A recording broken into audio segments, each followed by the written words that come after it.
Gran Concepción Televisión presenta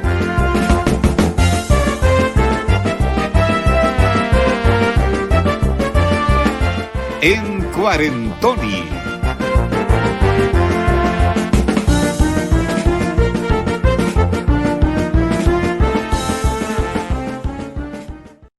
Y arrancamos un domingo más. ¿Cómo están, queridas amigas, queridos amigos? Gusto de saludarles. Bienvenidos a su programa regalón de los días domingo en Cuarentoni. Felices y contentos de poder acompañarles nuevamente en este día domingo, de la tardecita, después de la siesta, después del almuerzo, como siempre, para alegrarles su cuarentena. Por eso este programa se llama En Cuarentoni, en cuarentena con el Tony Tallarín.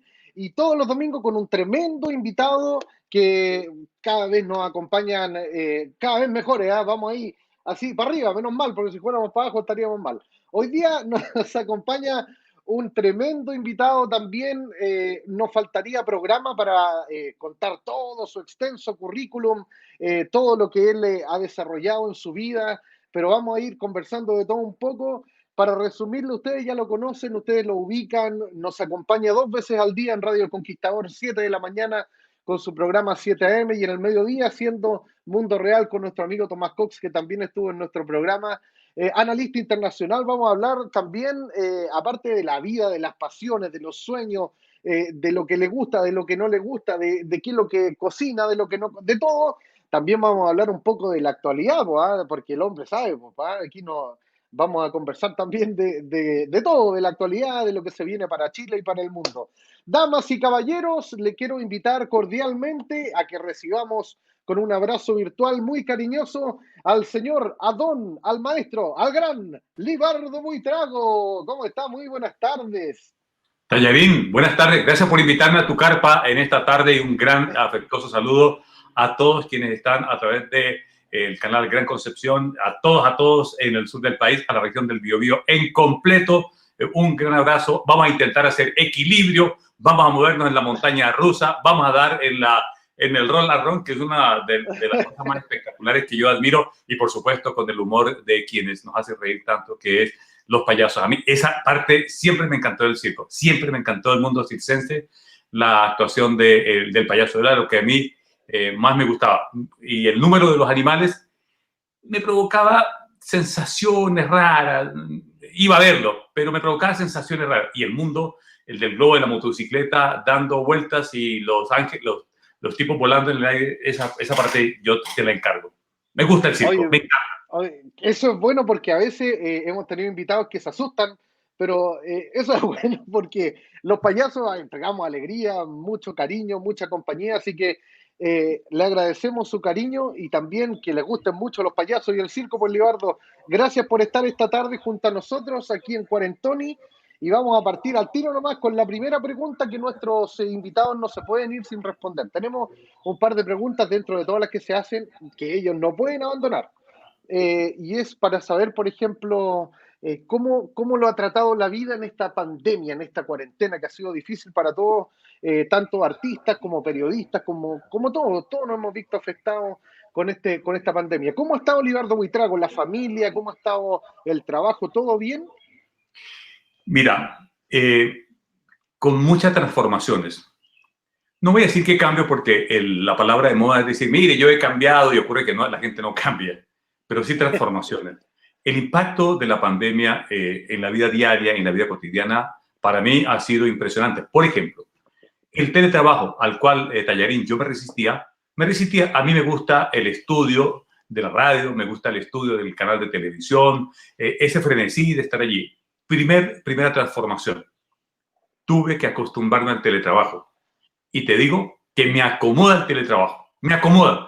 Me encanta, me gusta, ahorro tiempo, he maximizado, me he vuelto más productivo. Segundo, que nos metimos de lleno, y yo también me tuve que haber metido de lleno, a lo que llamamos la era digital.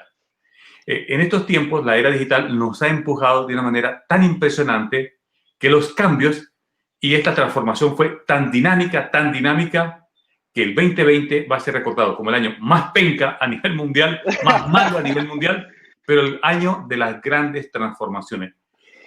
Desde que en lo personal, Me han pasado cosas no solamente atribuibles a la pandemia. Mi hija menor está afectada por un cáncer de mama y yo entonces sufro dos cosas, ¿no? Que fue cómo surfear el tema de la pandemia y cómo acompañar a mi hija con el tratamiento a su cáncer. Desde esa orilla, en esa esquina yo estoy. Eh, por supuesto, no, la casa ha sido más grata, más acogedora. De pronto yo me di cuenta que me gustaba mi casa, que me encantaba mi casa, que me encantaban todas las esquinas de mi casa, las flores. Descubrí Tallarín, hasta el color de las flores de mi casa. Y las he subido a mis redes sociales, al Instagram, al Twitter, porque descubrí cosas de colores que yo antes por el frenesí, corre para allá, corre para acá, como el telebolito, y no le ponía atención a las cosas relevantes. Entonces, mi gran transformación. Mi gran transformación Oye, es haberme eso insertado a la era digital, haberme insertado completamente a la revolución digital, haberme insertado al teletrabajo y haber aprendido a ser mucho más productivo. Y yo hoy me siento mucho más productivo con el teletrabajo que como venía antes. Ahora, si tú me dieras a escoger si yo este 2020 lo tengo que sacar de mi vida, yo lo saco de mi vida. Yo lo saco de mi vida, por supuesto. Por supuesto. claro, porque trae entre la pandemia y las otras cosas, también ha sido un año muy duro para todas, y eso nos ha dado también a entender y también nos ha dado a mostrar lo lindo que tenemos, como tú nos decías, observar a veces las flores que han estado todos los días acompañándolo en la casa, pero ahora este 2020 ha sido un año de aprendizaje en muchos sentidos y la vida nos ha golpeado duramente y hemos aprendido a golpe. No es bueno, pero hemos aprendido a que tenemos que valorar lo que tenemos y lo que siempre hemos tenido, que a veces por el frenesí del día no lo aprovechamos y ahora esto nos viene a enseñar de manera muy dura para todo lo que tenemos a nuestro lado y que tenemos que valorar y cuidar, ¿o no? Sí, por lo siguiente, Tallarín. Fíjate que la civilización como conjunto fue derribada. Fue derribada. Literalmente, cuando yo digo derribada es porque nos derribó un minúsculo virus, cuya naturaleza nos han contado varias historias. Uno que mutó de un murciélago a un señor, otro que a un laboratorista loco en un laboratorio de Wuhan se le escaparon lo que estaba haciendo de práctica y él llevó en su cuerpo hacia el mercado de Wuhan, llevó el virus COVID-19. Todas esas teorías. Todas esas cosas nos han puesto en un contexto en donde la civilización, el mundo de hoy, de pronto, de grandes avances, una civilización que ha sido capaz de descubrir más allá de la Tierra, ha ido a la Luna, unos dicen que no, yo creo que hemos ido a la Luna, descubrir qué pasa con los planetas, qué pasa con la cavidad celestial, las grandes estrellas, a cuánto están, a cuánto no están, y de pronto viene un minúsculo virus, Tallarín, y nos bota. Nos generó tres grandes crisis. Primero, una crisis sanitaria impensada. Fíjate que ahí el mundo demostró que todavía no estamos preparados inclusive para una pandemia de la envergadura del COVID-19. Después, esa crisis sanitaria se nos convirtió en crisis económica, con lo que ha significado de partida. Se está llevando la presidencia de Donald Trump, para que veas ahí uno de los cambios de esta crisis económica. Se nos creó una crisis financiera. De producto entre la crisis económica y la crisis financiera, 500 millones de personas han perdido el empleo a nivel mundial. Entonces, tú ves ahí que de pronto el siguiente paso es de crisis sanitaria, crisis económica, crisis financiera, podría ser una crisis social y una crisis política como la que estamos viendo en Estados Unidos. Mira lo que estamos viendo. Bueno, todo eso a raíz de un minúsculo virus del cual yo te diría asertivamente que al día de hoy no sabemos el 100% de lo que es el virus, de lo que es capaz de hacer y de lo que es capaz de no hacer. Aún hoy, que ya tenemos transcurrido 9 meses desde que se desata la epidemia, primero y luego pandemia del COVID-19, aún no tenemos la vacuna. De esa envergadura estamos hablando. Y en una de esas viene la segunda ola, viene la tercera ola, con todas las consecuencias de la cantidad de millones de personas contagiadas a nivel mundial y fallecidas. Sí, increíble, y no sabemos para dónde vamos todavía. Pero bueno, vamos a conversar de eso un ratito más y ahora quiero conversar de Libardo Buitrago, nacido en Villavicencio, Colombia. ¿Cómo fue la infancia en Villavicencio? ¿Dónde queda? Un pueblito lindo, un pueblito campestre, citadino. Cuéntanos son tus orígenes allá en Villavicencio, Colombia. Villavicencio es una ciudad que está, se llama ya a piedemonte, significa que está ubicada en donde termina la cordillera y sale los llanos orientales y luego la Amazonía. Es una ciudad que se llama Puerta del Llano. Es una ciudad de mis amores, de mis entrañas, de mis pasados, de mis antepasados, de mi familia, que todavía tengo la fortuna de que mi padre y mi madre viven allá. Algunos hermanos míos están ahí, otros en otras ciudades de Colombia. Esa ciudad tiene un ícono que es el río Guatiquía. El río Guatiquía pasa por el lado de Villavicencio y en ese río están parte de mis sueños, de mis amigos, cuando íbamos de niños a nadar, a bañarnos en ese río con los sobresaltos que eso le causaba a mamá y papá de que yo me fuera allá a bañar. Y un símbolo es un Cristo Rey, que se llama así, está en una pequeña altitud, dominando la ciudad, se llama Cristo Rey, la mira con los brazos abiertos. Es una ciudad totalmente llana, a la gente que nacimos ahí y hacia las profundidades del departamento del Meta, cuya capital es Villavicencio, nos dicen llaneros. A la pregunta, mi respuesta es: mi mejor periodo de mi vida, por supuesto, la infancia. La infancia con mis amigos, con mi ciudad, con el recuerdo de mis estudios, de la primaria, de la secundaria, de conocer el mundo, de conocer... Fíjate tú que la televisión llegó tardísimo a Villavicencio, tardísimo. Yo ya vivía en Bogotá, entonces mi mundo fue más de radio. Yo la televisión la vine a conocer en Bogotá. De niño me conectaba era a través de la radio, en la narrativa de las vueltas a Colombia, de las radionovelas, el mundo de las radionovelas, las voces impresionantes, las transmisiones de fútbol a través de la radio. Entonces, para mí, la radio es muy querible porque fue el primer gran medio que me conectó. Yo hoy veo a mi hija y a mis hijos y los veo conectados con multiplataformas. Y yo en mi niñez era otra cosa. Era la radio, eran las conversaciones, eran los amigos, eran los juegos de barrio, eran los juegos de esquina, eran los juegos de calle, los juegos en el colegio. Entonces yo tengo una niñez muy grata y unos recuerdos de mi niñez y de mi ciudad natal imperecederos. Siempre que voy a ver a mis padres, le doy una vuelta completa, de vuelta a la ciudad, para recordar dónde estudié, dónde estaban mis amigos. Y de pronto también, mira lo que te voy a contar, de pronto también pasar por el cementerio de mi ciudad para no olvidar una frase que está escrita ahí y que de muy niño la observé. Ahí dice lo siguiente: aquí terminan las vanidades del mundo. Eso es una frase brutal. Yo de niño la intenté digerir en todo lo que significaba. Aquí terminan las vanidades del mundo. Y de puerta de entrada, y por supuesto que si tú entras ahí, ya no sales y ya las vanidades se quedaron un metro atrás. Una de las grandes frases está en ese cementerio. A veces paso por ahí para recordar eso, ¿no?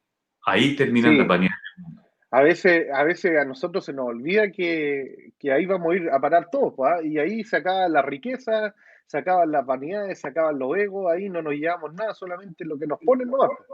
Entonces eso es importante que la gente recuerde que nosotros tenemos que ser buenos en vida. Libardo, linda escuela también, ¿o no? Marco Fidel Suárez, ¿era la escuela allá? Sí, era la escuela donde yo hice la educación primaria, una escuela que daba, yo me demoraba medio segundo en pasar porque era pasar la calle y ya estaba en la escuela. Marco Fidel Suárez fue un presidente de Colombia y esa escuela lleva el nombre de escuela pública, con grandes profesores, grandes docentes. Ahí, regla en mano, nos fueron templando el carácter. Nada de que el niño hay que llevarlo al psicólogo, darle Ritalin, nada. Reglazo en mano, abierta, era el mejor tratamiento médico para los comportamientos. Hoy día los profes le dan unos reglazos a los cabros, los graban, los suben, los funan. No se puede hacer eso. Acusación constitucional contra los profesores, por ejemplo. Se van de no, y la Marco Fidel me marcó mucho porque ahí hay grandes juegos, estudios, los profesores, los que me enseñaron, los que me formaron de mi escuela fueron sensacionales, grandes docentes.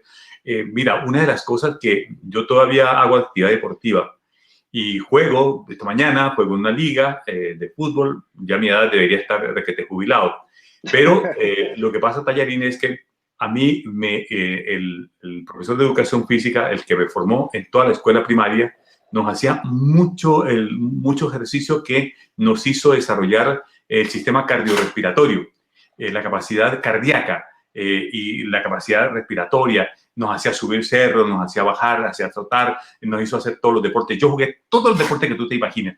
Yo hice atletismo, yo hice básquetbol, yo hice vóley, yo hice ciclismo, yo hice fútbol, yo hice natación. O sea, con mis amigos hicimos todo en el colegio porque nos metieron los fundamentos de esos deportes. Hasta seleccionado nacional de básquetbol, ¿o no? ¿También? De fútbol. De fútbol. Allá en Colombia también representaste a Colombia también, sí. ¿no?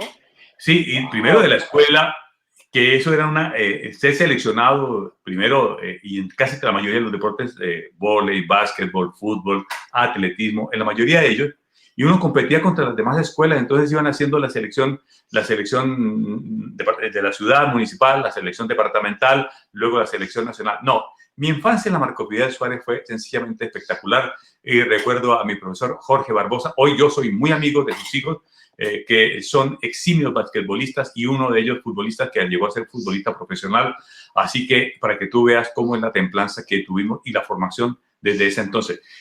Disciplina, educación cívica, manualidades, nos enseñaron a cantar, nos enseñaron a recitar, la historia, la geografía, el castellano, el inglés, la historia, las matemáticas. Esa escuela fue para mí una gran enseñanza. Bueno, y en esa época también me sopló un pajarito, que tu abuelo también fue muy importante dentro del desarrollo de tu infancia, de tu desarrollo intelectual. Estudiaban juntos también y ahí era muy bueno para leer, ¿no? Cuando niño. Sí, mi abuelo vivía se llama Puerto López, que pasa uno de los más grandes ríos de Colombia, que es el río Meta, y él vivía allí. Y yo iba a verlo, tuve una relación con mis abuelos sencillamente extraordinaria.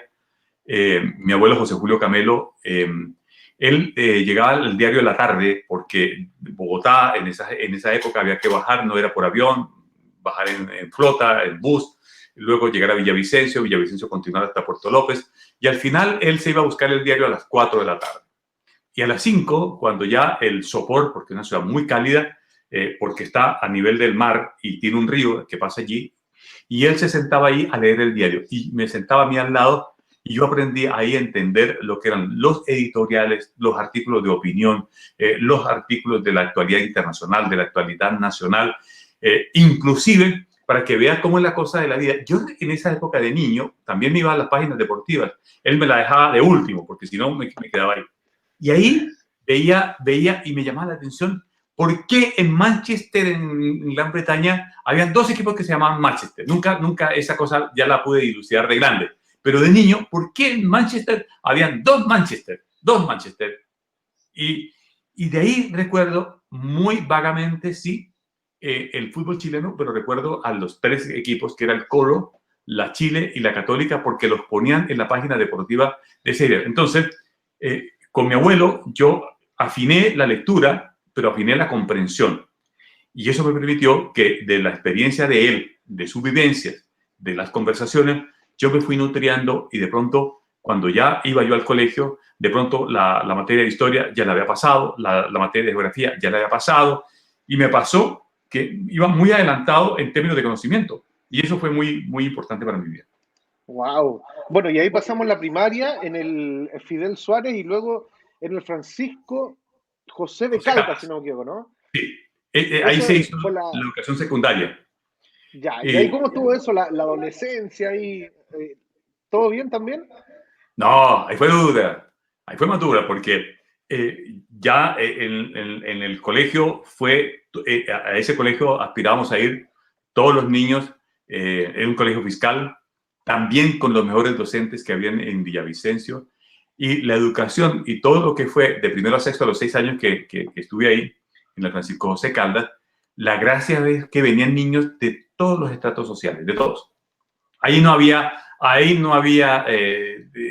selección, no, ahí entrábamos y entraba el niño que tenía dinero, el papá que tenía dinero, el que no lo tenía, el que el papá era mecánico, que la mamá costurera, la mamá enfermera, la señora tenía una verdurería y él era hijo. Y por lo tanto eso fue muy rico para mí, porque fuimos conviviendo con compañeros que hasta el día de hoy tengo la amistad con ellos. de distintos segmentos de mi ciudad. Y eso fue muy rico, muy rico, muy rico. Pero claro, ya vino la adolescencia, ya venía el carácter, ya había que ir a pelear a las 5:30 de la tarde cuando terminaban las clases, te esperaban afuera, espérate que te espero afuera, y no había que arrugar, no se podía arrugar, había que ir a pelear, bueno, y había que pelear. Pero de pronto también se armaban unas tremendas pichangas de fútbol a las 5 de la tarde hasta las 7, impresionante, casi todos los días. De pronto, día por medio había pelea, pero lo del resto era jugar fútbol. Lo disfruté mucho, mucho, mucho, mucho. Oye, y ahí en esta época tú ya estabas pensando ya en estudiar periodismo, ahí cuando entraste a la Jorge Tadeo Lozano, o ya había otra carrera, o siempre fue el periodismo. ¿Cómo fue la decisión para elegir el periodismo? Fue un salto muy importante. Hubo una revolución, una rebelión estudiantil y yo fui uno de los dirigentes. Sacamos al rector y te voy a contar que esa rebelión yo me arrepiento toda la vida de haber estado ahí. Wow. El colegio lo echamos a perder. Desafortunadamente sacamos al rector, se cumplió el objetivo de sacar al rector, pero desde ahí nunca el Colegio Caldas volvió a hacer lo mismo. Y yo creo que no haber tenido la madurez para el impacto de lo que hizo iba a causar fue una gran conmoción, una gran turbulencia en mi ciudad, y eso me colocó rápidamente como dirigente, me fue abriendo pasos, y yo ahí fui descubriendo la beta pública con el periodismo. Yo trabajaba, ya ahí se me abrió una posibilidad de trabajar en una radio en Villavicencio, y yo los estudios de secundaria los iba mezclando con la radio, y luego ahí salto a la universidad muy rápidamente, porque la materia que me pasaba en la universidad yo ya la había visto. La había visto con mi abuelo, la historia de Colombia, la geografía de Colombia, la educación cívica, las cosas ya la había pasado, por lo tanto me quedaban ramos para mí nuevos como la semiótica, cosas así, y la práctica de los medios ya la iba. Entonces fue muy rápido para mí avanzar y muy dinámico, así que fui mezclando servicio público, política con medios de comunicación. Claro, y ahí fue cuando postulaste al cargo de corregidor y triunfaste también, ¿o no? Cuéntanos cómo eso... Eso fue espectacular porque se dio el cambio constitucional de que a los 18 años se podía elegir y ser elegido. Y yo presenté el nombre pensando que iba a ser, no una humorada, pero no era tan serio. Y presenté el nombre y fui elegido y ganamos con un discurso. Y no, es que lo que pasa es que mi familia es muy grande. Entonces ya con mi familia armamos unos comandos de campaña impresionantes. Salíamos, hacíamos discursos, yo iba con unos megáfonos y me paraba en todas las esquinas. Esa es la campaña ya.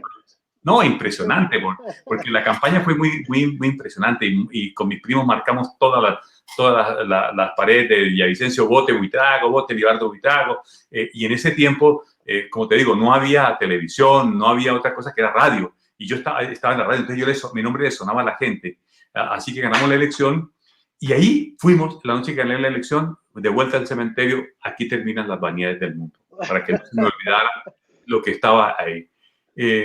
Fue un cambio importante, luego me presenté de diputado, se ganó también la elección de diputado, Wow. y ya año 82 va a aparecer un cambio muy importante en mi vida, porque narro para la televisión colombiana el Mundial de España de 1982, me integran, me habían nombrado muy joven secretario privado del candidato Alfonso López Miquelsen, que perdió la elección frente a Belisario Bentancur, y fue un año muy loco para mí, de montaña rusa, de trapecio, ¿no? Que me suelto de un trapecio y de pronto me tiraron un trapecio y me caí. Claro, perdimos la elección. Yo estuve ahí en la campaña y siento lo que es perder una elección. Se perdió la elección presidencial. No sé qué hubiera sido si hubiéramos ganado. Entonces, con lo que me había dejado el Mundial de España, la transmisión por televisión, yo ahorré una plática y dije, ¿compro un auto o me voy a recorrer el mundo? Me voy a recorrer el mundo. Y dije, el viaje lo íbamos a hacer con 2 amigos más, que íbamos a ir París íbamos a ir hacia el Cairo Alejandría, Luxor, y conocer esa parte que tenía yo mucha fascinación para ver qué había pasado con la época de los faraones. Toda esa tierra me atraía muchísimo, como por supuesto me atraía el mundo griego, la cultura romana, pero elegí Egipto. Fuimos y compramos los pasajes, y después de haberlo comprado, el pasaje, el presidente Belisario Bentancur, con quien yo no trabajé en la campaña, a quien yo no ayudé a elegir, el presidente me llama y me vincula a la administración pública en el cargo de subdirector de la Administración Postal de Colombia, que era la segunda empresa más grande de Colombia, y ahí partí el 7 de agosto de 1982 a trabajar con el presidente Betancur, diciéndole, presidente, yo no voté por usted, trabajé, fui secretario privado, tengo independencia de carácter, sí, independencia, yo sigo al doctor López, me parece importante, pero el seguimiento es hacia las ideas y lo que él representa. Yo no sigo apóstoles, no me gusta la política de seguidores de apóstoles, eso me parece que la política castradora, porque cuando te dicen, a este señor tiene que seguir ciegamente, yo no, un momentito, yo tengo que amanecer adorando a ese señor desde que amanece hasta que anochece. Y eso le causó mucha impresión al presidente Betancur y me nombró subdirector de la Administración Postal, y ahí estuve un año trabajando. Quizás para contarte que lo más relevante de lo que se hizo ahí fue la emisión de la estampilla de García Márquez. Cuando él ganó el premio Nobel de escritura, de literatura, se lanzó la estampilla. Si tú me permites, yo tengo el matasello aquí. Si me permites, te sacas un segundo de pantalla. Traigo eso porque es una... Dame un segundo. Encantado, sí, encantado. Mira qué lindo, nos van a mostrar ahí también algo histórico para la nación de Colombia. Estamos en Cuarentón y en vivo y en directo hasta ahora haciendo esta tarde de los domingos esta entrevista junto con el gran Libardo Buitrago, que nos está contando cosas que a veces no sabíamos. Pues a mí, imagínate, estuvo a cargo de la oficina postal, del correo allá, y también vamos a conversar de otros temitas más, y nos va a mostrar ahora. Me la movieron, me la movieron. Espectáculo. No, me la movieron. Bueno, era el matasello, y aquí está el cuadro donde lo tenía, lo movieron. Bueno, entonces ese acto fue importante. Luego le propuse al presidente Betancur que vinculáramos, hiciéramos una apertura de identidad de género. Y esto significa, en la administración postal se dedicaba en ese entonces a distribuir las cartas, la correspondencia a lo largo y ancho de la geografía colombiana. Y se le propuso al presidente Betancur que se creara para la parte de Bogotá un cuerpo de mujeres carteras. Wow. Eso es sensacional. O sea, mira, 1982, Tallarín, a mí cuando me dicen, oiga, estamos en el año 2020 y hay que abrirle apertura a la gente, yo me tengo que trasladar a 1982, donde hice un programa de vincular a mujeres a un sector productivo donde no estaban. Bueno, claro. Hicimos el curso, las capacitamos, y entonces en las oficinas principales de Bogotá llegaba una niña muy elegantemente vestida con los colores blanco y verde de la administración postal, con la correspondencia para las empresas. Y los ministerios, eso funcionó, eso fue un furor, pero me duró 7 meses. El programa me duró 7 meses. Porque a los 7 meses comenzaron a quedar niñas embarazadas. Bueno. Y entonces, la licencia médica, bueno, pero hicimos el esfuerzo, luego ya hicieron carrera y toda esta cosa. Es espectacular, porque en ninguna parte, en esa época, el cartero siempre ha sido de género masculino, y abrirlo a las mujeres igual, porque las mujeres nos entregan, aparte del servicio que nos puedan entregar como postal, como cartera en el fondo, nos entregan también el saludo cariñoso, la amabilidad, la belleza. Entonces es genial. Y el uniforme era precioso. El uniforme era precioso, falda, sombrerito. No, salían y llamaban la sensación. Bueno, ese programa fue muy comentado por lo que significaba que la mujer participara en un sector de la empresa pública, como era la administración postal, en un rol relevante. Bueno, con eso... en una presentación de uno del lanzamiento de los procesos de paz, el presidente Betancur me dice, bueno, yo creo que en el próximo enroque de ministros, de cambios, quiero que vayas de viceministro, subsecretario, viceministro se llama en Colombia. Yo me quedé mirando al presidente Betancur y le dije, y estábamos solos, de esas cosas que en la vida se te alinearon los astros. Yo le dije, presidente, ¿sabe qué? ¿Me permite? Me dijo, sí. A mí me encantaría más bien ser diplomático en su gobierno. Y se quedó mirándome solo, se quedó mirando y me dijo, ¿cómo? O sea, tengo 20 viceministros, te voy a nombrar en el círculo de los 20 y me pides un cargo en el exterior. Y lo tomó así. Ni neutro lo que he debido yo ser exultante para esto, pero estoy hablando de 23 años. Entonces, de 23 años de edad. Yo tenía que salir porque había hecho una carrera muy rápida y eso me iba a comenzar a jugar en contra. De pronto un día me llama el canciller de Colombia, y Rodrigo Llorea, que falleció, me llama a su despacho y me dice que me han designado cónsul general de Colombia en Chile. Eso Y ahí, me con designaron tan en solo 23. 27 años, ¿o eh, no? ¿27? De ahí, cónsul en Chile y nunca más volviste a Colombia, ¿verdad? Nunca más. Bueno, volví.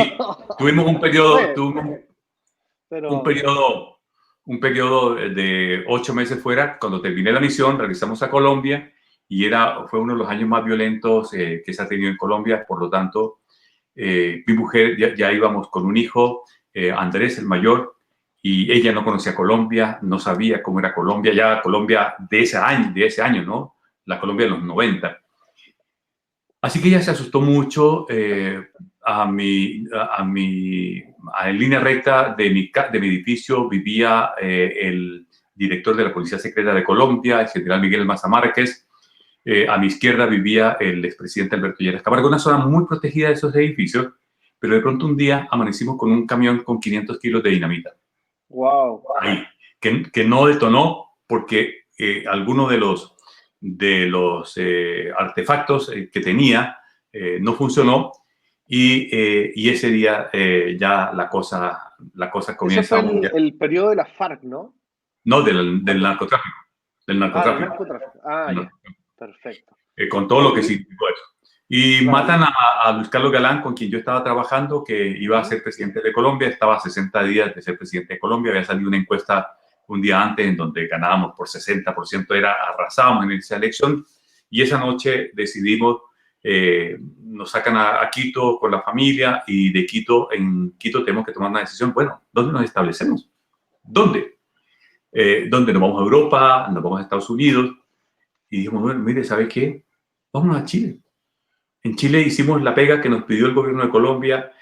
Tenemos amigos en todos los segmentos de la sociedad. Vamos. Y un día, un 1 de mayo de 1992, emprendemos el viaje a Chile. Y ese Para es el quedarse viaje definitivamente. para quedarnos. En ese viaje de 6 horas, fueron muchas las cosas que pasaron por mi cabeza.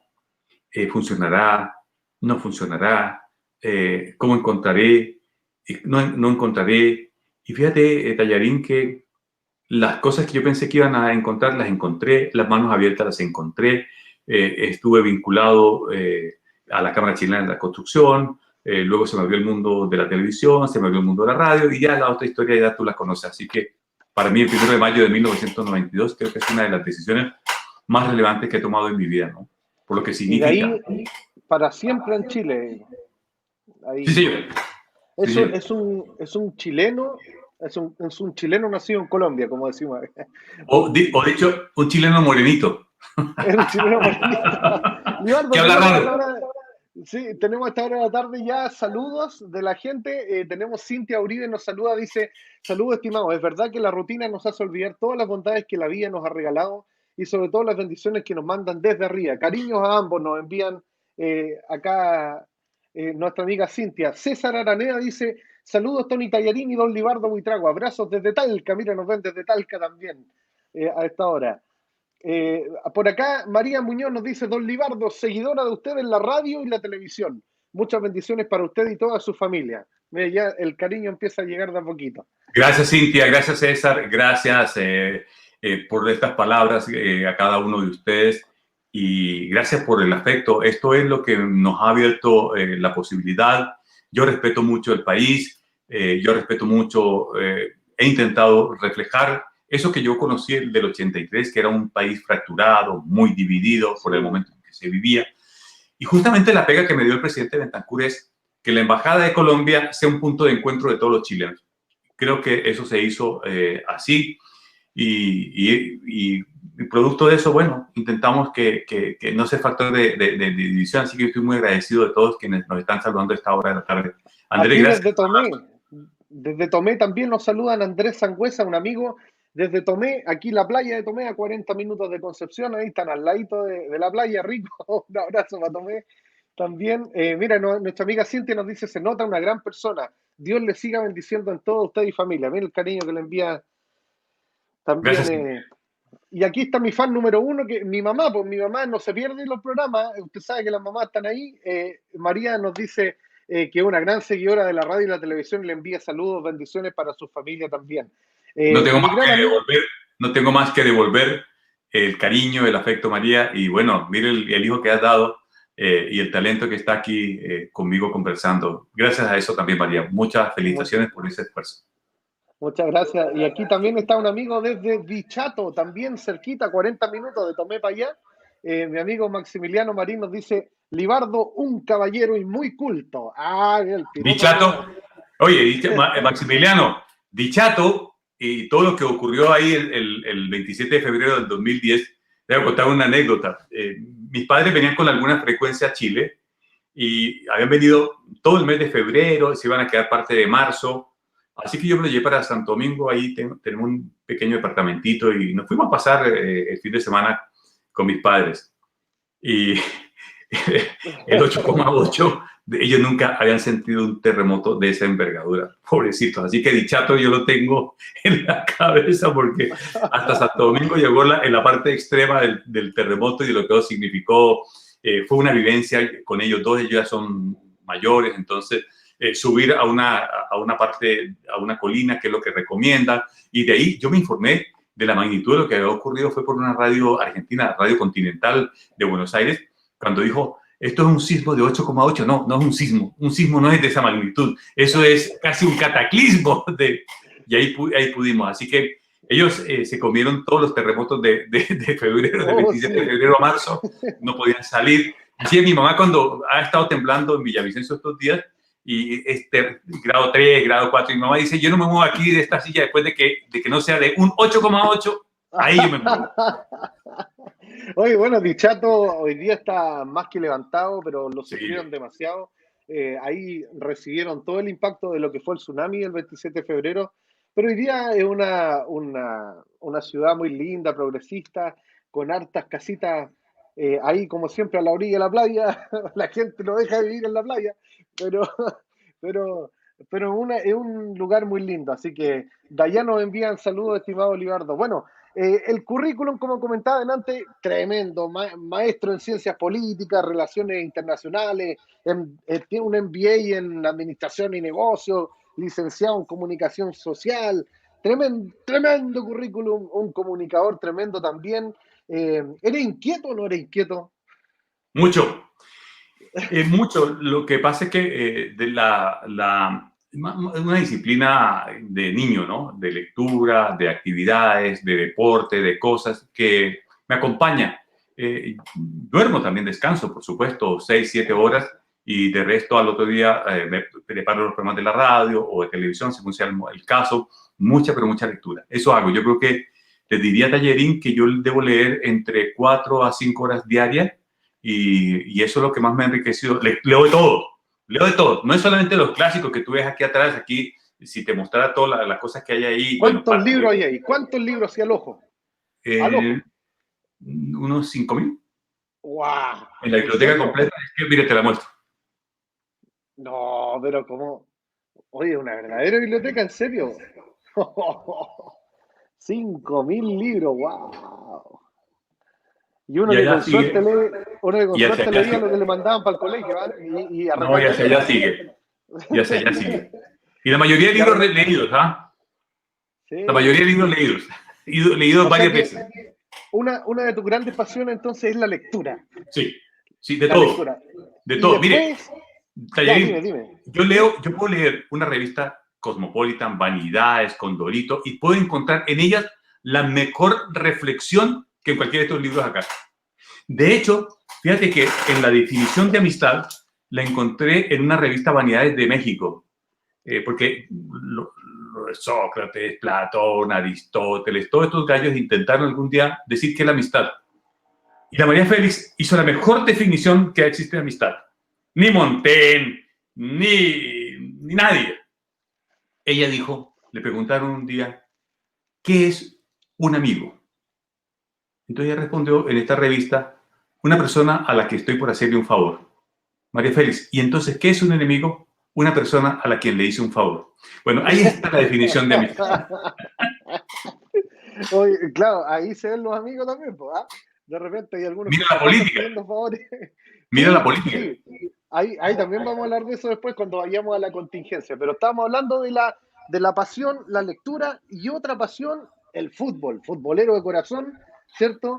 Pero la pregunta va también, ya vamos a hablar de la liga, de que está jugando ahora, pero la pregunta que me hago yo y algunos también, quizás, ¿por qué fan hincha hasta la muerte de Cobreloa y no del Colo, de la Católica, de la U? ¿Por qué Cobreloa que está tan lejos? Pero mire, Oye, antes de ir al aire estaba en una trifulca porque Valdivia no se presentó al partido que tenía con, con Coreloa. Y a mí, yo digo, no, espérese. Los puntos en la cancha, a mí no me gusta que se ganen los puntos por secretaría, ni que la Seremi no los dejó ir, o que la Seremi sí las autorizó. Yo creo que ese partido se tiene que jugar porque el equipo del sur no tiene la responsabilidad de que no haya podido viajar o desplazarse a jugar el partido. Por una razón, a mí me gustaban, cuando llegué en el año 83, me gustaban dos equipos. Me gustaba el Magallanes, la bandita de Magallanes. Imagínate el Magallanes de esa época, estaba Neff, hay un jugador, el mejor 10 que yo he visto en Chile, se llama el fino Claudio Toro. Jugador exquisito, excepcional, maravillosa persona. Desafortunadamente no pudo trascender, pero un jugadorazo. Jugaba Pereira, Jauregui, Neff al arco. Era un equipo Suazo, que era un puntero izquierdo. Me gustaba mucho ese Magallanes y fui a Bulco muchas veces a verlo.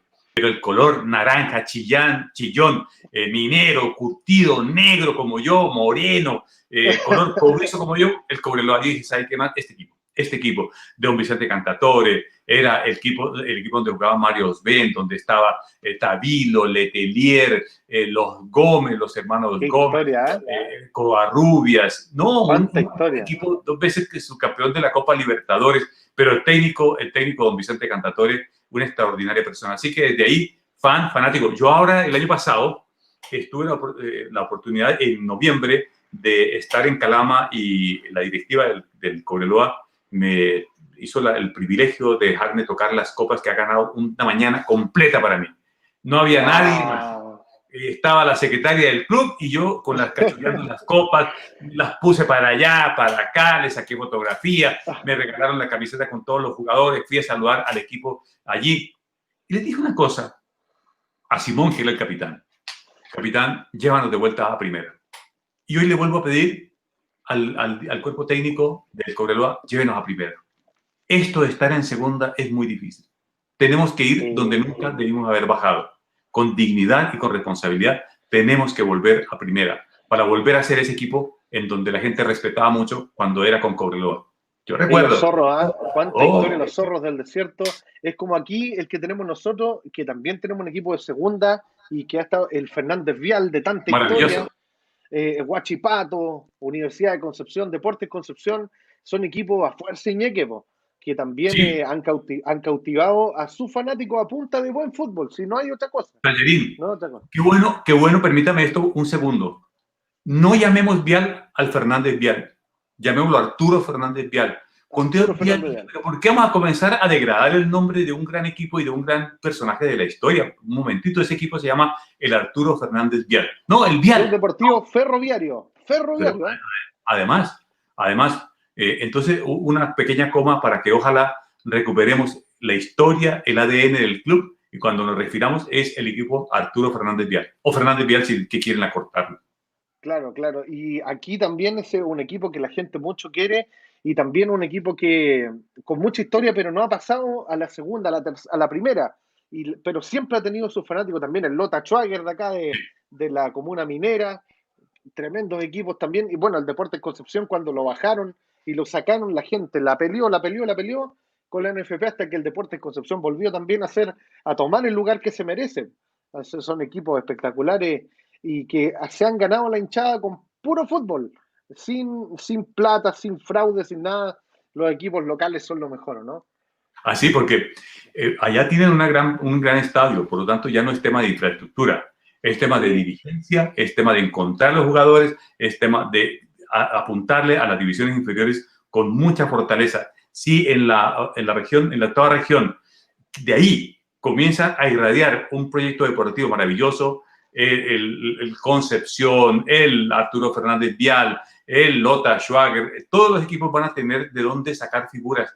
Huachipato, qué manera de lucirse. El Naval de Talcahuano también, se me había olvidado. Sí, no, que no se nos olviden los equipos, sí. Entonces hay que meterlos ahí todos y con proyectos que sean exitosos. Libardo, y el fútbol. Ahora vamos a la liga un poquito antes de seguir conversando. ¿Cómo te gusta mucho el fútbol? Hasta el día de hoy lo practicas y ¿hasta cuándo? Hasta cuando las piernas digan, ¿o no? Venía conversando con el arquero de mi equipo, Felipe Fuentes. Veníamos conversando, un chico de unos 30 años, el Pipe. Le decía hoy justamente, Pipe, yo todos los años, en enero digo, ¿sabes qué?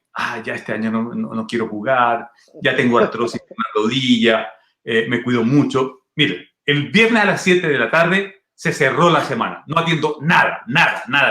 Que su mamá lo está llamando de Colombia, que la vieja me llame la otra semana porque ahora estoy concentrado. No, ella me puede llamar, no, pero es la exageración. A las 7 de la tarde, yo, vida social, comidas, salidas, carretes, no. 7 de la tarde, doblo mi uniforme, el de la liga. Concentración, me acuesto a las 9 de la noche, tempranito, duermo, porque si yo estoy bien al otro día, le va a ser muy difícil a un cabro del otro equipo pasarme. Porque yo juego de defensa central o de arquero o de delantero. Pero el puesto más habitual que utilizo es el de central.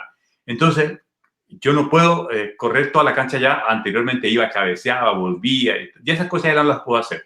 Pero es muy difícil que en un terreno de 10 metros me saquen de ventaja a velocidad. Muy difícil.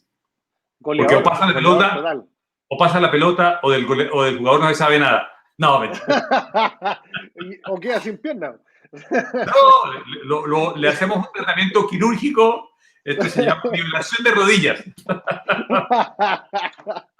Bueno, Libardo, hablamos de la vida, hablamos de la infancia, hablamos de la carrera política. Ahora hablemos de la parte medios de comunicación. ¿Cómo lograste entrar ahora, ya tantos años, en Radio El Conquistador, por ejemplo, en televisión, antes la aparición en los comentarios Mega Noticias, en todos los canales? ¿Cómo se vio esta faceta de analista internacional? Porque periodistas hay mucho en todos lados, pero seleccionar uno, eso es uno con pinza, así, que sea bueno.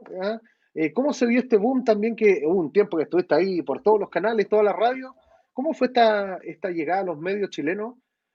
En 1983 escribí un artículo con la llegada de Mikhail Gorbachev, que era una pregunta hacia la segunda revolución soviética, y escribí una serie de artículos de opinión que fueron recogidos en la A2 del diario El Mercurio, que era qué estaba ocurriendo, qué era la iniciativa de defensa estratégica, qué era lo que estaba buscando Reagan, qué buscaba Gorbachev, y todo eso. Y escribí un libro que se publicó en 1987 que se llama la Guerra de las Galaxias y la iniciativa de defensa estratégica, junto con haber terminado el magíster de ciencia política, y eso me abrió una gran oportunidad. Cuando volví en el año 92, me llamó Juan Carlos Díaz, que supo que yo estaba en el país, y me dijo, quiero que vengas y haga una prueba de cámara, porque estoy buscando un analista internacional. Y yo fui, y con el Felipe Camiroaga y la Tati Pena me hicieron la prueba en donde tenía que hablar de la monarquía británica.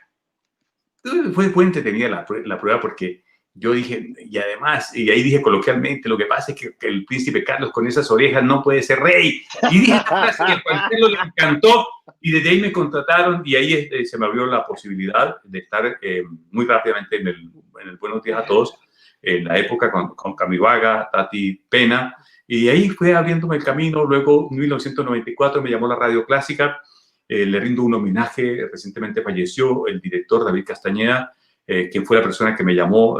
David tuvo una complicación respiratoria, lamento mucho su deceso, y él me abrió las puertas en Radio Clásica. Así que me vinculé a la radio. Esto era una radio que era música, jazz y más. Y ahí hicimos un programa en conjunto con Mauricio Hoffman, que fue muy exitoso. Y después yo me fui a la Radio Horizonte, hice un programa que ha marcado mucho, porque fue conectar al mundo y las tecnologías con Chile, que se llamó Faro Informativo, y ese ha sido objeto de a lo menos 5 tesis de investigación periodística. Así que yo estoy muy agradecido, y eso me abrió todo y trabajé en Televisión Nacional, estuve en Chilevisión, estuve en el panel fundador del Tolerancia Cero. Creo que Sí. ahí y fui el conductor del programa muchos años, del programa cuando era respetuoso de la idea de la génesis, que era Tallarín, una mesa de 4 amigos que se sentaban a conversar de la actualidad, nada más, no tenía ninguna otra pretensión, no era de conversar con políticos, no era que cada uno nos pidieran que nos identificáramos con un sector político, nada de eso. Los 4 panelistas que fundamos Tolerancia Cero, Alejandro Guillet, Fernando Villegas, Mauricio Israel y yo, era una mesa de conversación. La pretensión era 4 amigos que conversaban. Ya después, con el paso de que lo vendieron, que no vendieron, llegaron los directores ejecutivos que dijeron, no, esto hay que meterle a los políticos, porque los políticos son los que saben, ustedes no saben, hay que poner gente inteligente, los inteligentes son los políticos, y politizó el programa, y el programa, desafortunadamente, y le cambian la hora, y entre la politización, y esto era meter a un político, sentarlo en una mesa para que 4 personas lo intentaran entrevistar, hasta que perdió el ADN, y bueno, ahí recientemente lo han intentado resucitar, pero del programa de la génesis del Tolerancia Cero histórico era una idea de conversar entre 4 amigos. No era una entrevista de 4 amigos a un político. Claro, y después, ¿cómo viene el paso a la Radio El Conquistador? Que ya son varios años ya en la Radio El Conquistador, ¿no? Sí, yo estuve en La Horizonte, después estuve en la llamada Radio W, que desapareció, y de ahí tuve la oportunidad de que la familia Molfino me llamara a conducir un programa que se llamaba Actualidad Pura. Desde ahí fui el fundador de los programas Buenos Días Mercado, Buenas Tardes Mercado, que era conversar acerca de programas de economía. O sea, decir que había espacio para la posibilidad de hablar de economía. Mira, ahí estamos viendo imágenes igual en televisión, siempre invitados a los análisis, y eso también habla muy bien porque a veces cuando uno no aparece en la tele dicen, este desapareció, está muerto, de repente se viene están un poquito en la tele, pero en la radio sí que es inmortal, pues la radio está en todos lados, ¿o no? Pero mire, Tallarín, si hay algo que ha caracterizado en esta pandemia es el exceso de presentación de unas personas en la televisión, de saturación de nombres, las mismas personas, los mismos dándose vuelta. Y eso va a provocar, y yo te voy a decir que en un año más, en 6 meses más, esa sobreexposición a esas personas la va a sacar la televisión rapidito, la va a sacar, agotan, porque es el mismo tema, la pandemia, el reclamo, y la gente está saturada, y eso que fue una gran ventana que abrió en los matinales, a esas personas, en una de esas también va a coger la impulsar. Así que para estar en televisión hay que estar actualizado, opinar sobre cosas. Yo no me he sentido tentado, por ejemplo, tuve la oportunidad de conducir Noticiero Central, pero dije, mire, para gallos que hablen raro, ya con Amaro que hable raro en TVN, para que habláramos raro. Tuve sí la propuesta de conducir un noticiero de televisión, pero yo dije, ¿sabe qué? De conductor de noticiero de televisión, en 2 años me sacan y nunca más. Y yo puedo morir de comentarista internacional, así que prefiero quedarme de comentarista internacional. Y ahí tranquilito nomás, pues, tranquilito, sí, porque pues, igual nos faltan quienes igual se meten, de repente los políticos a veces agarran venganza porque un periodista dijo esto que no le gustó, entonces ahí mejor estar analizando el mundo desde acá de nuestro país, más tranquilo y más cómodo, ¿cierto? Así es. A ver. Bueno, y para allá vamos también, porque el tiempo apremia, para no quitar tanto tiempo, teníamos que hablar un poco de la actualidad, de lo que está pasando en el mundo, y yo quería aprovecharme de tu visita para poder conversar con alguien que sabe. Por ejemplo, estamos viendo ahora que las elecciones de Estados Unidos ya tienen un ganador, siempre y cuando no se descubre algún fraude, que el tío Donald dicen que le mintieron, dicen que tan malos los votos, en fin. Pero esta elección, Libardo, ¿le hace bien a Chile? ¿Le hace bien al mundo un Joe Biden a la cabeza? ¿O cómo se viene el panorama para nuestro país y para el continente con esta nueva elección? Esta elección es muy peligrosa el resultado para los Estados Unidos. Y te voy a decir por qué. Porque si Joe Biden, quien aparece ser a quien la puerta de la Casa Blanca se le ha abierto a la espera de que no haya un fraude masivo o un fraude. Yo entiendo a Donald Trump. Trump debe defender sus votos. ¿Cómo no? Si es muy difícil que vote por uno, él tiene que defender sus votos. Y si sus equipos están convencidos que les hicieron un fraude, pues tendrán que ir con las pruebas para demostrar que le hicieron un fraude. Por lo pronto, pareciera ser que Biden se va a convertir en el presidente, y digo porque si no hay ninguna intervención judicial, recordemos que ya en el año 2000 hubo una, justamente por unos votos en el estado de la Florida, en donde a Al Gore le pelaron la elección, se la pelaron, él la iba ganando, y la iba ganando en la Florida, pero recurrieron a la justicia y la justicia determinó que el ganador por 537 de los votos de la Florida era George W. Bush. Si Trump no demuestra fehacientemente que aquí hubo un fraude, el próximo presidente es Joe Biden. Pero si Trump llega a demostrar que hubo ilegalidad o fraude masivo, es una catástrofe. Es una catástrofe tallarín, porque uno se imagina que la principal potencia del mundo, que vive vigilando que en el mundo no se cometan fraudes, de pronto aparezcan haciendo allá un fraude. Entonces, esto es muy delicado en la situación. Podría darse el caso que si el señor Trump judicializa y la justicia americana decide acoger las querellas de Donald Trump, la formalización y protocolización del nombramiento de Biden como presidente de los Estados Unidos tenga que esperar.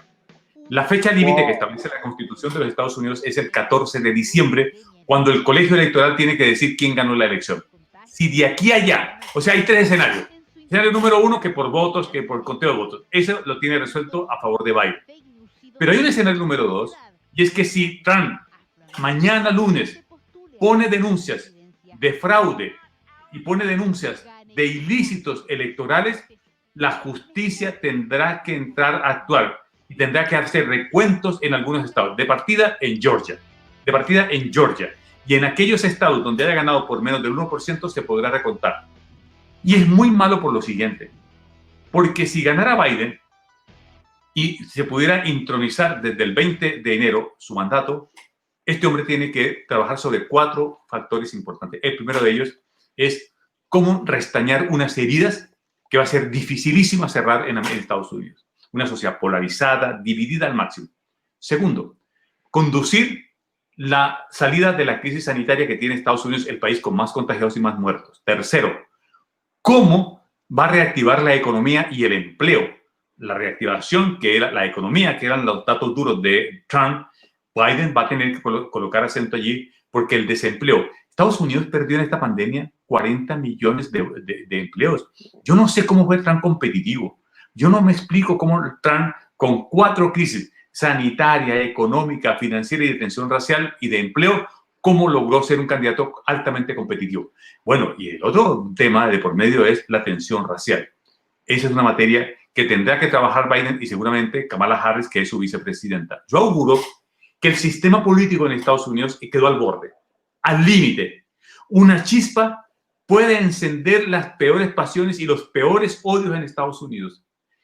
Biden va a gobernar con un escenario de pronto de Trump liderando la oposición y va a pasar 4 años muy, muy mal. De hecho, Biden va a ser presidente en un solo mandato, porque él, a la edad que va a llegar, si es que gana, si es que se mantiene en el poder, si no le pasa nada a la salud, si él llegara con 82 años, no puede ser candidato, no lo va a hacer. Por lo tanto, creo que la que sería candidata va a ser Kamala Harris, por eso una candidata de origen afro, con esta mezcla india-jamaicana. Así que lo que viene para Estados Unidos es muy complejo. Los políticos tienen que tener la responsabilidad muy alta en lo que se está jugando en esta nación el día de hoy. Más allá del triunfo de Biden o lo que pueda hacer Trump, se están jugando con un escenario que todo se puede quemar.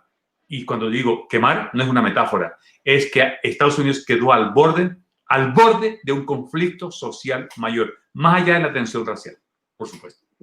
Bueno, ¿y los dolaritos cómo vienen? ¿Irán a subir el precio? ¿Se va a disparar? ¿Que eso también nos afecta a todos? No, porque en el caso de Chile, la relación va a ser igual. Ni buena, ni muy mala. Porque con Trump estuvo ahí. Fue una relación... Claro. Estados Unidos no estaba ocupado, salvo algo que le ocupe Venezuela con Trump, pero Estados Unidos tiene otra prioridad. Tiene prioridad mundial, la guerra con China, qué va a pasar con la Unión Europea, cómo se va a entender con Canadá, qué pasa con México. Y del resto de la región, como siempre, alejaditos vamos a estar, y eso ha sido la puerta que ha utilizado China para ir ganando terreno en nuestra región. Claro, Mish. Y 2 pinceladas más de actualidad para cerrar cortita. 2 pinceladas. ¿Cómo se nos viene el sueldo? El cobre, ¿va bueno, va bien, va mal?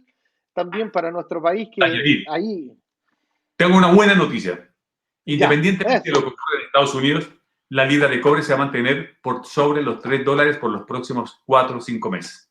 La Wow. reactivación económica de China viene espectacular y por lo tanto, demanda de cobre, China necesita comprar cobre, la región asiática necesita comprar cobre, así que vamos a tener un precio promedio por sobre los $3.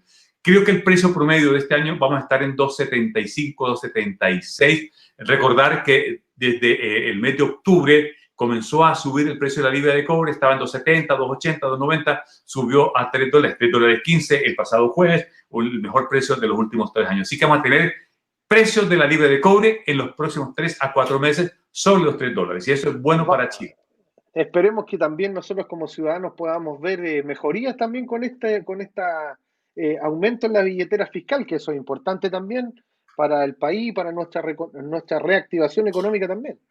Una coma. Creo que el proceso constituyente va a ir, se van a elegir los constituyentes, se va a comenzar a redactar una constitución. Este gobierno, el del presidente Piñera, podrá tener una oportunidad de oro para que lo recuerden por algo bueno, porque lo van a recordar por muchas cosas malas, para intentar que lo recuerden por algo bueno. Y es si esta administración, en lo que le queda de tiempo y de espacio, define lo siguiente: resolver el tema de la salud de los chilenos. Reforma al FONASA, a las ISAPRES. 1. Reforma al sistema de pensiones. 2. Reforma al sistema de protección social y ponerle fin a los abusos. Si el gobierno hace algo, creo que para algunas cosas podrían recordar bien al presidente. Pero si por el contrario no hace nada y se queda allí, quizás cómo vaya a ser el recuerdo que la gente tenga de su administración. Así que hay espacio para eso que tú apuntas, para mejorarle el día a día a los chilenos, para que les mejoremos y pongamos fin a los abusos que tanto nos afectan, para que el sistema de salud sea de una nación como la que es Chile, para que tengamos un sistema educativo importante, para que tengamos un sistema de protección social relevante y para que tengamos un sistema digno de pensiones. El gobierno tiene que colocarle acelerador a fondo a esa reforma. Esas son las de verdad importantes.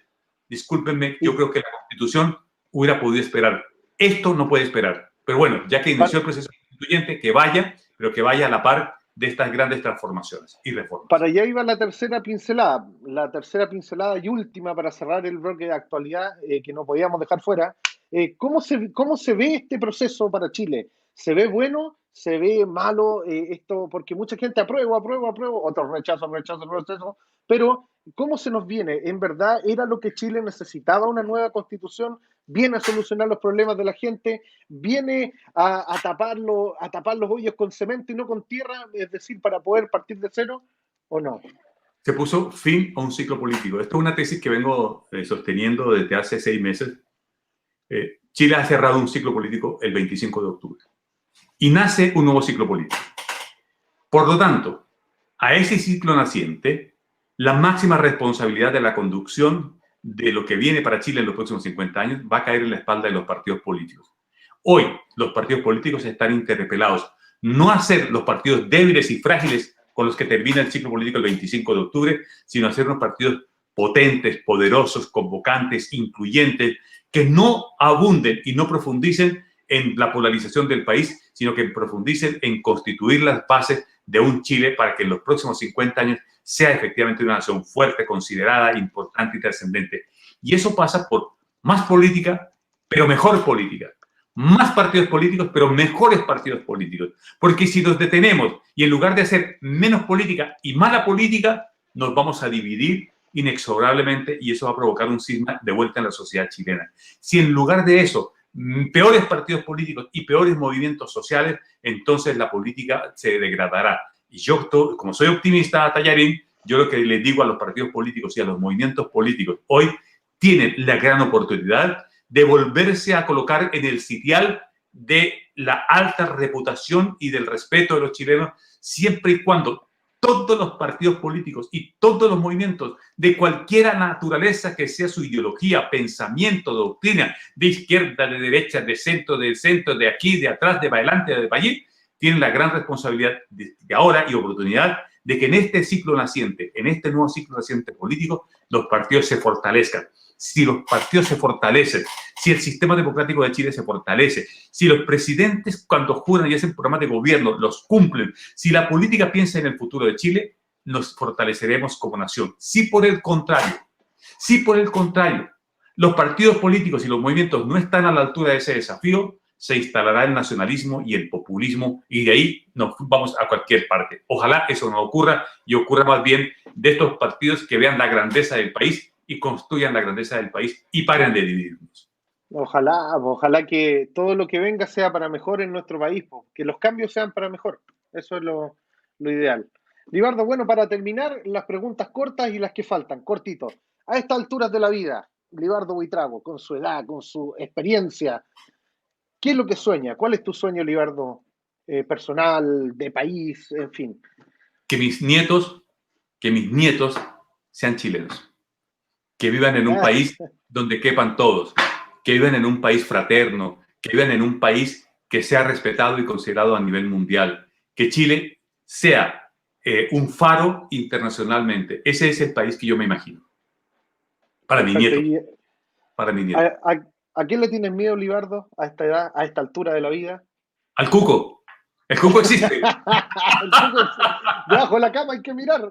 El cuco existe. Yo me asusto con el cuco, Claro. No, y por fortuna ya mis hermanas están casadas y tal, porque si no por el trauco, pero ya el trauco está muy lejos también. se me paran los pelos con el cuco.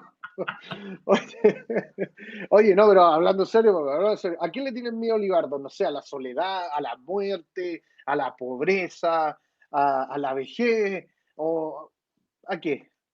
Yo creo que el principal miedo es quedarme sentado y no aportar al Chile, de no ser un aporte al país. Ese es un miedo que a mí me da. Llegar un momento en que ya no pueda aportar más, en que ya no pueda... Yo quiero seguir siendo lo que he sido, o creo que yo he sido un aporte, y eso sí me gustaría seguir siendo. Tendría miedo de no seguirlo siendo, eso. Ok, y la última para irnos, ¿algún recuerdo de Concepción? Todos la tienen que responder antes de irse. ¿Algún recuerdo de nuestra ciudad, de nuestra región del Biobío de Concepción? ¿Un recuerdo que tengas aquí en el corazón y que quieras compartir con nosotros? Sí. Tengo 4 pinturas, 4 cuadros que los tengo aquí de un extraordinario pintor y de Concepción y por lo tanto él vivió en el exilio y su obra da cuenta de cómo fue su vivencia en el exilio. Es un hombre que parte de una maleta, ese es un cuadro, luego está otro cuadro donde está el Copihue, está todo en un solo cuadro, todo lo que representa la octava región. Lo tengo en 4 maravillosos cuadros en mi casa, todo eso. Y el recuerdo de que una de las ciudades que más me ha acogido cuando comenzamos a hacer las conferencias de la crisis asiática fue precisamente la ciudad de Concepción, invitado por la Cámara Chilena de la Construcción, a través de un hombre maravilloso que fue presidente que fue ejecutivo regional, don Vadim Demianenko, a quien guardo muchísimo recuerdo. Él está sepultado en el cementerio ruso aquí en la ciudad de Santiago, pero fue un hombre que dio su vida por Concepción y con él unió una gran amistad. Qué lindo, lindo a veces tener grandes recuerdos. Libardo, muchas gracias por tu tiempo. Estamos llegando al final ya. Mira, pasó 1 hora, la tarde pasó volando con la conversa. Así que estamos muy felices y contentos de poder haberte tenido esta tarde. Gracias por tu tiempo. Y te dejo las pantallas de Gran Concepción TV para entregar un mensaje final a las familias, a los amigos que nos ven y que nos verán también más adelante. A todos ustedes, solamente una invitación. Que el país no se nos polarice, que el país no se nos divida, que el país no se vaya a generar una grieta, depende de lo que usted y yo hagamos por Chile. Está bien que la política haga su trabajo, está muy bien que los partidos hagan su trabajo, que los movimientos hagan su trabajo. El trabajo de ellos es contribuir desde su lugar en hacer todo este andamiaje para que Chile sea un país fuerte, vigoroso y enérgico. Que todas las fuerzas políticas estén pensando lo que usted y yo pensamos, que Chile tenga una proyección en los próximos 50 años. Si el proceso constituyente va en la dirección de los próximos 50 años para Chile, habremos hecho una muy buena decisión. Si por el contrario, algunos creen que aquí hay que zanjar o resolver lo de 50 años atrás, pre-73 y post-73, les digo que eso hay que dejárselo a los historiadores, que interpreten y escriban qué fue lo que ocurrió en el pasado. Usted y yo, junto con los políticos y las fuerzas vivas del país, tenemos que ocuparnos de los próximos 50 años de Chile, un Chile próspero donde todos vivamos incluidos, sin que sobre nadie, sino que con todos, para todos y por todos. En ese Chile yo estoy. Espero que tú también estés. Te invito a que estemos allí. Buenas tardes. Ahí estaremos. Gracias, Libardo. Un abrazo, gusto de saludarte. Muchas bendiciones para ti, para tu familia, para tu hija, que se recupere pronto también de esta terrible enfermedad. Vamos a salir todos adelante. Vamos a también pedir oración por ella para que salga todo muy bien y que tengamos fuerza nomás adelante con mucho cariño. Gracias por haberme considerado, Tallarín, por haberme invitado a tu carpa, por haberme invitado a tu escenario para poder tener estas reflexiones, estas conversaciones. Soy yo el agradecido, soy yo el que te tengo que dar gracias por permitirme conectar con las personas que día domingo a domingo te acompañan con tu programa En Cuarentoni. Felicitarte por esta iniciativa. El personaje es como son todos los personajes, con sus características, con sus aspectos y sus condiciones, pero detrás de eso hay un gran ser humano. Andrés Tallarín, un gran abrazo.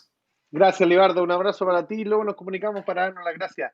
Que tengan muy linda tarde. Gracias por estar con nosotros. Saludos, un abrazo. Muchas gracias. Chao, chao. Ahí estaba, señoras y señores, junto a nosotros el don Libardo Buitrago. Tuvimos una tremenda conversa, conocimos de su vida, conocimos su historia, conocimos también su visión profesional de nuestro país, de lo que se viene, de lo que también está sucediendo hoy en día. Así que quiero agradecer a todos los amigos que nos acompañaron el día de hoy en nuestro programa y los dejo cordialmente invitados, por supuesto, si Dios quiere, claro, para el próximo domingo a partir de las 17:30 horas, donde estaremos, por supuesto, con algún otro invitado o invitada, que ya les contaré por ahí por el miércoles o jueves, porque también hay que guardar la sorpresa, porque en la puerta al horno se lleva el pan. Así que estaremos, como siempre, sorprendiéndoles y acompañándoles en estas tardes de domingo que con mucho cariño hacemos para ustedes.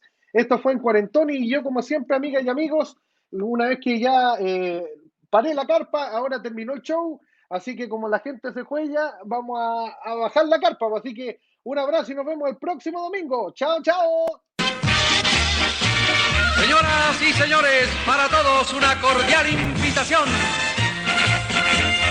Pasen a ver el circo. Hoy como ayer, el circo. No hay nada igual a la... Gran Concepción Televisión presentó El circo brinda el corazón. Por eso pasen a ver el circo. En Cuarentoni. Grandes y chicos, la mágica alegría que nunca más se olvida. Pasen a ver el circo.